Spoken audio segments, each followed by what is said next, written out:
Research companies are selling intranasal Retatrutide, and people are buying it without even knowing the terrifying truth. If you're new to my channel, hi, I'm Dr. Jones DC, a peptide expert, and I really want to expose what's happening here because it's quite fascinating. This isn't just experimental. Injectable Retatrutide hasn't even completed phase 3, but that's another story. At least it's there in phase 3. Looks promising so far, but the nasal spray, it's never even been tested on humans, not once. They took a compound that's been studied, not even thoroughly and enough yet, and decided to spray it up the nose. You got to understand, like, there are lots of peptides and delivery mechanisms that are efficacious in the nose, but there's a ton of different medications that go through studies and never pass because they couldn't figure out how to properly dose them.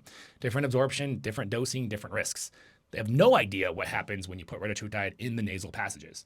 You're going to absorb some, I would imagine. There's no doubt in that. But how much you're absorbing, that's my biggest concern.